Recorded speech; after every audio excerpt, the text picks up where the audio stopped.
Hello everyone, आप सभी का स्वागत है हमारे यूट्यूब चैनल के ऊपर।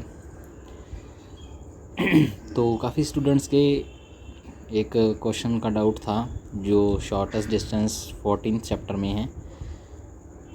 इसमें क्या था कि शॉर्टेस्ट डिस्टेंस निकालनी थी। ये क्वेश्चन बहुत अच्छा क्वेश्चन है, पूरा आपका शॉर्टेस्ट डिस्टेंस के बारे में कंसेप्ट है उसको कवर करेगा ये।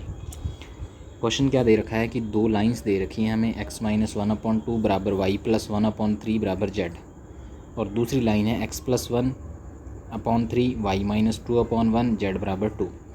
ये हमें दो इक्वेशंस दे रखी है लाइंस। इन लाइंस के बीच का शॉर्टेस्ट डिस्टेंस हमें फाइंड करना है।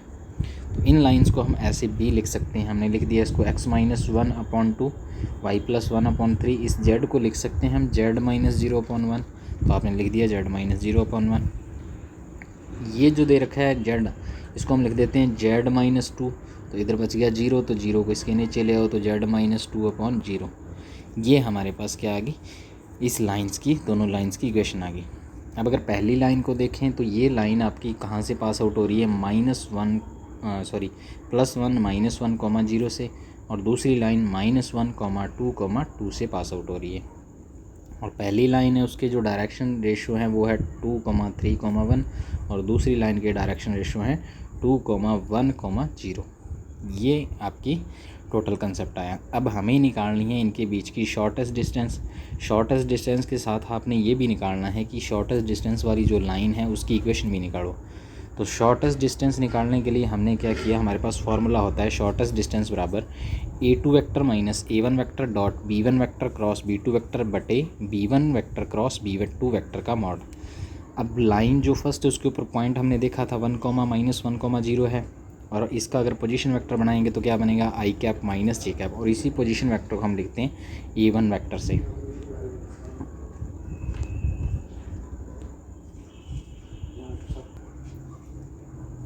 और इस लाइन के जो डायरेक्शन रेशियो दे रखे हैं वो कितने दे रखे हैं, 2, 3, 1। तो इससे बनने वाला जो वेक्टर होगा वो वेक्टर क्या बन जाएगा, 2i cap plus 3j cap plus k cap. और लाइन 2 के ऊपर जो हमारा पॉइंट है वो कितना है, -1, 2, 2। तो इसका पोजीशन वेक्टर बनाएंगे तो ये बन जाएगा a2 वेक्टर, और जिसे हम लिखेंगे -ai cap plus 2j cap plus 2k cap. और जो लाइन 2 के डायरेक्शन रेशियो दे रखे हैं वो 3, 1, 0 है, जिसे हम b2 वेक्टर बनाएंगे तो वो बनेगा 3i cap plus j cap. ये सारे वेक्टर हमारे बन गए। अब हमारे क्वेश्चन में सबसे पहले हमें क्या चाहिए, a2 vector minus a1 vector. तो a2 वेक्टर में से a1 वेक्टर को माइनस कर दिया तो ये बन गया -2i cap plus 3j cap plus 2k cap. फिर आपने निकालना है b1 vector cross b2 vector. तो b1 vector cross b2 vector निकालेंगे तो आप डिटर्मिनेंट में i cap j cap k cap, पहले b1 वेक्टर के कोफिशिएंट फिर b2 वेक्टर के कोफिशिएंट। तो यहाँ से b1 vector cross b2 vector निकालेंगे तो वो आएगा -i cap plus 3j cap minus 7k cap. अब इसका अगर मॉड निकालें तो b1 vector cross b2 vector का मॉड निकालेंगे तो कितना आएगा, -1 का स्क्वायर प्लस 3 का स्क्वायर प्लस -7 का स्क्वायर, 1 + 9 + 49, कितना हो गया 59, रूट के अंदर 59। अब शॉर्टेस्ट डिस्टेंस का formula a2 vector minus a1 vector dot b1 vector cross b2 vector बटे b1 vector cross b2 vector का मॉड। तो ये कितना आ गया हमारा, -2i cap plus 3j cap plus 2k cap dot -i cap plus 3j cap minus 7k cap बटे root 59। तो जब इनका डॉट प्रोडक्ट करेंगे तो क्या होगा, i का i के साथ होगा तो -2 × -1 प्लस का 2। फिर हमारे पास j का j के साथ करेंगे तो 9, k का k के साथ करेंगे तो -14। तो ओवरऑल ये बनेगा माइनस, ये 9 और 2 11 हो गए, ये माइनस का 14। तो -3/√59, और बाहर मॉड है तो मॉड की वजह से ये पॉजिटिव हो जाएगा, तो 3/√59 ये हमारा शॉर्टेस्ट डिस्टेंस आ गया। अब यहाँ तक तो ठीक था, ये तो हमने सीधा फार्मूला बेस कर लिया। जब भी आपको क्वेश्चन आए, इसका एक कार्टेशियन फॉर्म में भी दे रखा है, लेकिन आप क्या करो, जो भी लाइंस दे रखी है उनकी वेक्टर फॉर्म निकाल लो। वेक्टर फॉर्म के लिए ये आसान रहता है। कार्टेशियन फॉर्म भी दे रखी है लेकिन उस कार्टेशियन फॉर्म से मत करना आप इसका क्या निकाल लेना, वेक्टर फॉर्म निकाल लेना, और वेक्टर फॉर्म निकाल के आप इस तरह से इस क्वेश्चन को करना, शॉर्टेस्ट डिस्टेंस को। अब हमें क्या पूछा है, हमें इसी क्वेश्चन में पूछा है equation of line of shortest distance, यानी ये जो शॉर्टेस्ट डिस्टेंस न्यूनतम दूरी वाली रेखा है इसकी आपने क्या निकालनी है, समीकरण निकालनी। तो समीकरण के लिए हमें पता है, पहले तो सबसे पहले हम देखते हैं कि किसी भी लाइन की इक्वेशन निकालना चाहते हो तो जनरल इक्वेशन होती है r वेक्टर बराबर a vector plus lambda b vector. A vector तो वो होता है जहाँ से आपकी लाइन पास आउट हो रही है, वो उस पॉइंट का पोजीशन वेक्टर, और बी वेक्टर होता है आपकी रेखा के डायरेक्शन रेशो। या आप सिमेट्रिक फॉर्म में लिखते हो तो अगर कोई लाइन आपकी x1 y1 z1 पॉइंट से पास आउट हो रही है और उसके डी आर क्या हैं ए बी सी, तो हम इक्वेशन को कैसे लिखते हैं, x minus x1 upon a बराबर y minus y1 upon b बराबर z minus z1 upon c. ये लाइन की इक्वेशन होती है। अब हमें निकालनी है शॉर्टेस्ट डिस्टेंस। तो शॉर्टेस्ट डिस्टेंस के बारे में समझते हैं कि होती क्या है शॉर्टेस्ट डिस्टेंस। शॉर्टेस्ट डिस्टेंस का मतलब होता है कि जो स्क्यू लाइंस के बीच की मिनिमम डिस्टेंस होती है उसी को आप क्या बोलते हो, शॉर्टेस्ट डिस्टेंस। अब स्क्यू लाइन कौन सी होती है, ऐसी लाइंस जो ना तो पैरेलल हों और ना ही एक दूसरे को काटते, ना ही तो इंटरसेक्ट करें और ना ही पैरेलल हों। जनरली हमने देखा है कि दो पैरेलल लाइन होती है वो क्या करती है, कभी इंटरसेक्ट नहीं करती। यहाँ क्या है, लाइंस आपस में पैरेलल भी नहीं है और इंटरसेक्ट भी नहीं करती। अब देखो होगा क्या, लाइन पैरेलल नहीं होगी, यानी दो लाइंस अगर एक ही प्लेन में हुई वो पैरेलल नहीं होगी तो डेफिनेट है वो किसी ना किसी पॉइंट पे जाके काटेगी। लेकिन अगर आपकी लाइंस ना तो इंटरसेक्ट करे और ना ही पैरेलल है तो इसका मतलब वो लाइंस अलग अलग प्लेन में होंगी, तभी ये पॉसिबल है। क्योंकि एक ही प्लेन में अगर ऐसी कंडीशन है कि दो पैरेलल लाइन नहीं है एक ही प्लेन में, तो वो कहीं ना कहीं जाके आपस में ज़रूर काटेंगी। अगर ये अलग अलग प्लेन में हुई तब ये आपकी लाइंस पैरेलल भी ना हो तब भी ये एक दूसरे को नहीं काटेंगे, क्योंकि ये दोनों अलग अलग प्लेन में आ गई। अब पहली बात तो स्क्यू लाइंस, यानी आपकी स्क्यू लाइंस होती क्या है, स्क्यू लाइंस का मतलब होता है विषम तलीय रेखाएं जो अलग अलग प्लेन में हो, जो अलग अलग तल में हो। ऐसी लाइंस जो ना तो इंटरसेक्ट करें और ना ही क्या हो, पैरेलल हो, ऐसी लाइंस क्या कहलाती हैं, स्क्यू लाइंस। तो मान लो आपके पास एक प्लेन है उसमें ये रेखा थी, दूसरा प्लेन है उसमें ये रेखा थी, इन दोनों के बीच का आपने शॉर्टेस्ट डिस्टेंस निकालना। तो शॉर्टेस्ट डिस्टेंस क्या होता है, सबसे छोटा डिस्टेंस। और सबसे छोटा डिस्टेंस निकालते कैसे हैं कि हमें क्या करना है, सबसे पहले इस लाइन के पॉइंट से सबके डिस्टेंस फाइंड करते जाओ। इनमें जो सबसे छोटी डिस्टेंस आएगी वही आपकी शॉर्टेस्ट डिस्टेंस कहलाती है। अब देखो सुनो मेरी बात, जब आप इस दो लाइंस जो अलग अलग तल में हैं, ये सपोज करो आप पेन से देखो इसको कि आप दो पेन उठा लो जिनको अलग अलग प्लेन में ले लो, अलग अलग प्लेन में हुआ तो उनके बीच की जो डिस्टेंस, जो सबसे छोटी डिस्टेंस आएगी वो आएगी जो परपेंडिकुलर डिस्टेंस होती है उनकी, समझ आएगी, जो परपेंडिकुलर डिस्टेंस होगी वो ही आपकी क्या होती है, शॉर्टेस्ट डिस्टेंस होगी। मान लो हम इस तरह से कोशिश करते हैं कि एक लाइन तो इस प्लेन में है और एक लाइन इस प्लेन में। अब इसको समझने की कोशिश करना, ये आपकी अलग प्लेन में है, मान लो ये एक्स वाई और जेड, ये एक्स वाई प्लेन में है और ये एक्स जेड प्लेन में। इन दोनों के बीच का आपने डिस्टेंस फाइंड करना है। अब अगर ये लाइंस पैरेलल नहीं है तो ये अलग प्लेन में है, ये अलग प्लेन में, इसका मतलब ये कहीं पे भी जाके इंटरसेक्ट नहीं करेंगी, तो ये लाइन पैरेलल भी नहीं है और इंटरसेक्ट भी नहीं कर रही। तो इनके बीच का जो शॉर्टेस्ट डिस्टेंस आएगा वो कैसे निकालेंगे कि इस रेखा से, इस ऊपर वाली लाइन से और नीचे वाली लाइन के बीच की जो भी परपेंडिकुलर डिस्टेंस होगी वही इनकी शॉर्टेस्ट डिस्टेंस होगी। ये आपने ध्यान रखना है, समझ आ गई। यानी कहने का मतलब शॉर्टेस्ट डिस्टेंस की जो लाइन होगी वो कैसी होगी, वो पहली रेखा के भी परपेंडिकुलर, वो दूसरी रेखा के भी परपेंडिकुलर होगी। तो ऐसा ही कुछ डायग्राम मैंने यहाँ बना रखा है। शॉर्टेस्ट डिस्टेंस वाली line of shortest distance perpendicular to both lines, यानी लघुत्तम दूरी की रेखा, दोनों रेखाओं जिनके बीच की आप शॉर्टेस्ट डिस्टेंस निकालते हैं उनके क्या होती है, परपेंडिकुलर होती है, लंब होती है। अब देखो हमें क्या निकालना है, हमें इस लाइन की इक्वेशन निकालनी है, सीधी बात। इस लाइन की इक्वेशन निकालनी है तो इस लाइन के लिए दो चीज़ें चाहिए, या तो इस लाइन के ऊपर स्थित किसी एक बिंदु को चाहिए हमें, और दूसरा इसकी क्या चाहिए, डी आर चाहिए, डायरेक्शन रेशो चाहिए। ये दो चीज़ें मिल जाए तो हम इक्वेशन बना सकते हैं। तो सबसे पहले हम ये चीज़ें ढूंढते हैं। हमें पता है कि अगर हम शॉर्टेस्ट डिस्टेंस वाली लाइन को L मान लें और हमारी गिवन लाइंस L1 और L2 हैं, तो हमें ये पता लगा कि ये जो शॉर्टेस्ट डिस्टेंस वाली लाइन होती है वो दोनों रेखाओं की क्या होती है, परपेंडिकुलर होती है। तो हम क्या करते हैं, पहली लाइन के ऊपर स्थित किसी बिंदु को फाइंड करते हैं। तो उसको करने के लिए क्या करते हैं, हम उस लाइन के बराबर R1 मान लेते हैं। अगर R1 मानेंगे तो यहाँ से एक्स वाई जेड की वैल्यू निकालनी है आपने बारी बारी से। आपने x-1/2 को R1 के बराबर रख दिया, y+1/3 को R1 के बराबर रख दिया, z-0/1 को R1 के बराबर रख दिया। तो यहाँ से x की वैल्यू निकालेंगे तो वो कितनी आएगी, 2R1, और ये 1 इधर चला जाएगा तो 2R1+1।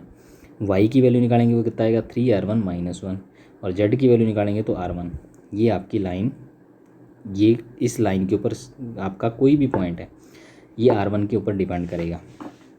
R1 की अलग अलग वैल्यू लो, आपको अलग अलग पॉइंट मिलते जाएंगे। यानी इस लाइन के ऊपर स्थित सारे बिंदुओं को रिप्रेजेंट करने वाला ये एक बिंदु है, ये एक पॉइंट है। अब L2 लाइन है वो x + 1/3 y - 2/1 और z - 2/0 थी, इसके बराबर R2 मान लिया। तो x की वैल्यू यहाँ से निकालेंगे तो 3R2 - 1 और y की वैल्यू निकालेंगे तो R2 + 2 और z की वैल्यू निकालेंगे तो कितनी आएगी, 2 आएगी। तो ये दूसरी लाइन के ऊपर स्थित कोई भी बिंदु है। अब हमने क्या किया, हमने इस लाइन के ऊपर स्थित कोई भी बिंदु निकाल लिया। इस लाइन के ऊपर स्थित कोई भी बिंदु वो R1 और R2 की वैल्यूज़ के ऊपर डिपेंड करता है।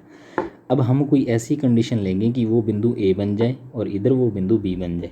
तो उसके लिए हम क्या करते हैं, देखो हम इन दोनों के क्या कर लेते हैं, A और B जो लाइन है हम मान लेते हैं कि ये R1 और R2 वाले कोऑर्डिनेट को ही बता रही है।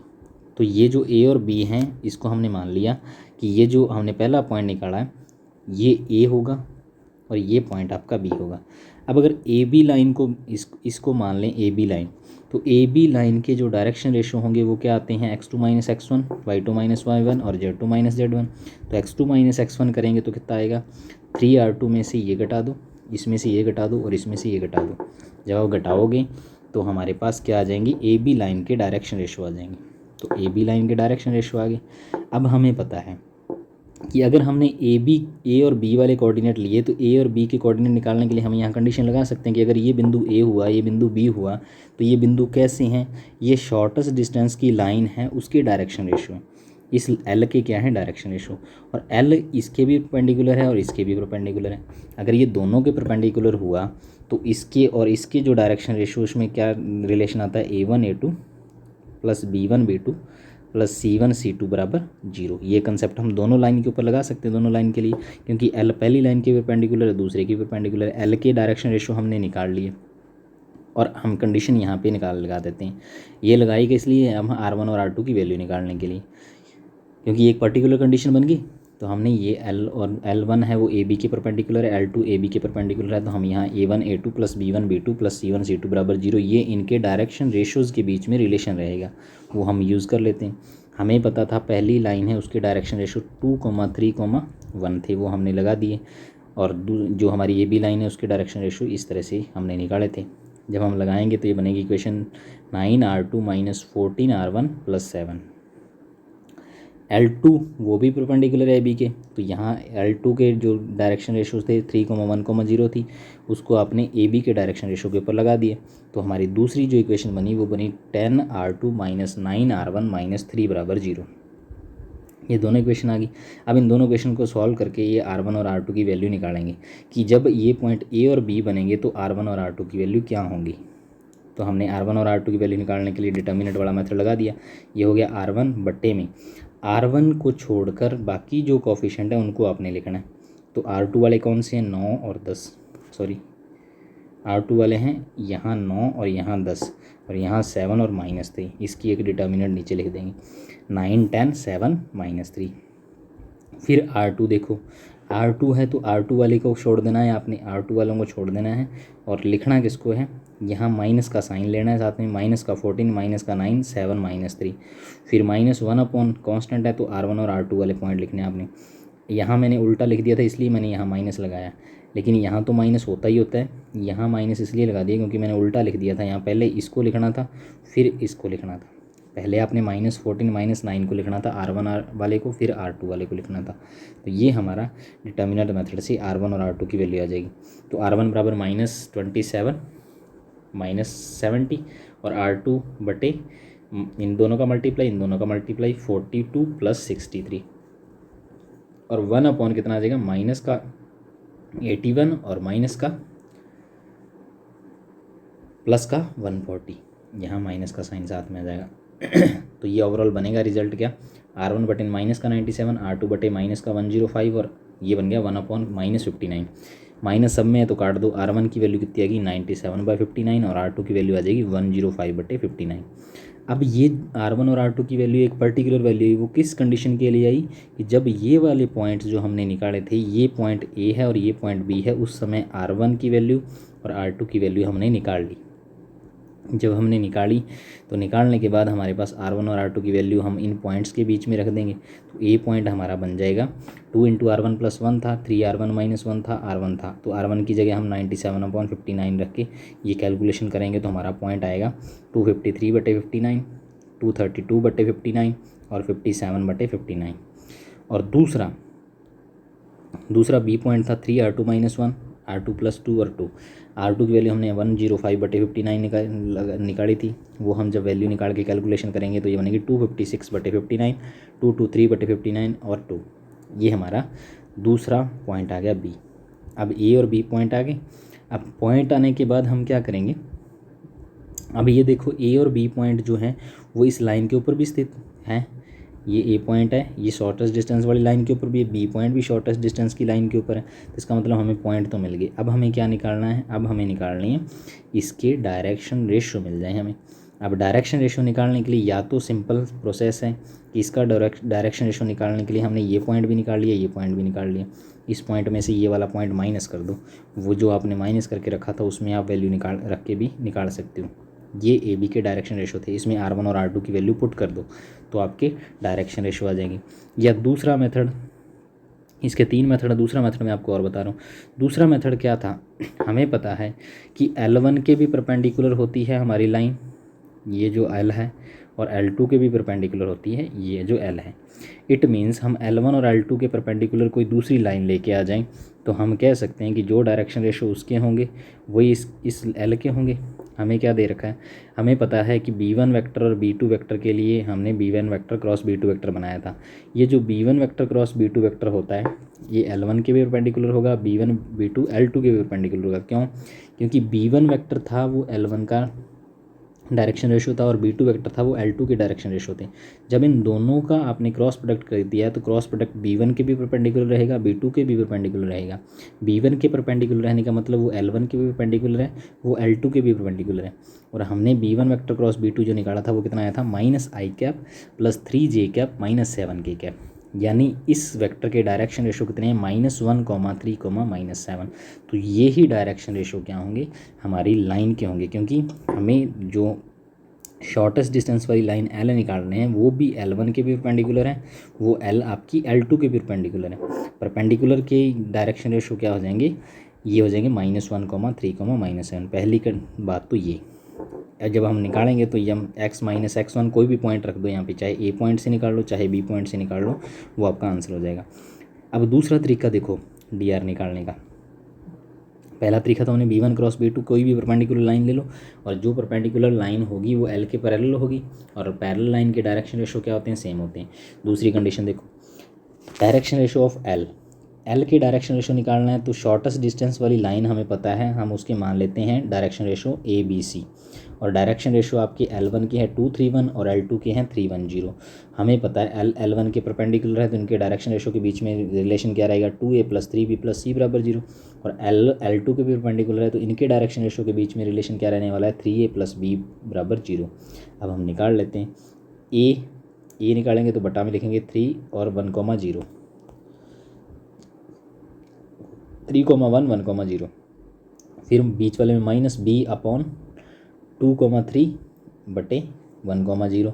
फिर C/2, 3, 1, 2, 3, 1। जब हम इनको सॉल्व करेंगे तो A/-1, B/3 और C/-1। तो A के जो समानुपाती राशि है वो -1 है, B के जो हमारी डायरेक्टली प्रोपोर्शनल राशि है वो 3 है, C के डायरेक्टली प्रोपोर्शनल है वो -7 है। तो -1, 3 और 7 क्या हो गए, इसके डायरेक्शन रेशियो हो गए। तो ये आपका दूसरा कंसेप्ट है डायरेक्शन रेशियो को निकालने का। अब हमें पॉइंट भी मिल गया, डायरेक्शन रेशियो भी मिल गए, वो हम जब इक्वेशन में रखेंगे तो ये हमारी शॉर्टेस्ट डिस्टेंस वाली लाइन की इक्वेशन आ जाएगी। तो ये एक ऐसा क्वेश्चन था जो शॉर्टेस्ट डिस्टेंस के पूरे कंसेप्ट को कवर करता है। अब इसको देखो, जो ना समझ आए वो मेरे से पूछना और अपनी तैयारी को लगातार बनाए रखो। परिस्थितियाँ आपके अनुकूल कभी नहीं होंगी, आपको ही परिस्थितियों के अनुकूल होना पड़ेगा। तो आप उसी परिस्थितियों के अनुकूल होते हुए अपनी पढ़ाई को जारी रखें। एग्ज़ाम आपके हर हाल में होंगे। हमारी तरफ से बहुत सारी शुभकामनाएं, और इसी तरह से आप अपना सहयोग बनाए रखें। आपका जो इंटीग्रेशन का सीरीज़ चल रही है वो इंटीग्रेशन की वीडियो में एक और डालूँगा सुबह, हमारी 2-3 वीडियो में पूरा इंटीग्रेशन कवर हो जाएगा। उसके बाद हम कोशिश करेंगे मॉडल पेपर्स के ऊपर। बाकी जो भी डाउट्स आते हैं वो मुझे बताते जाना, मैं इसी तरह से छोटी छोटी वीडियो में आपके डाउट्स को क्लियर करवाता जाऊँगा। Thank you, all the very very best.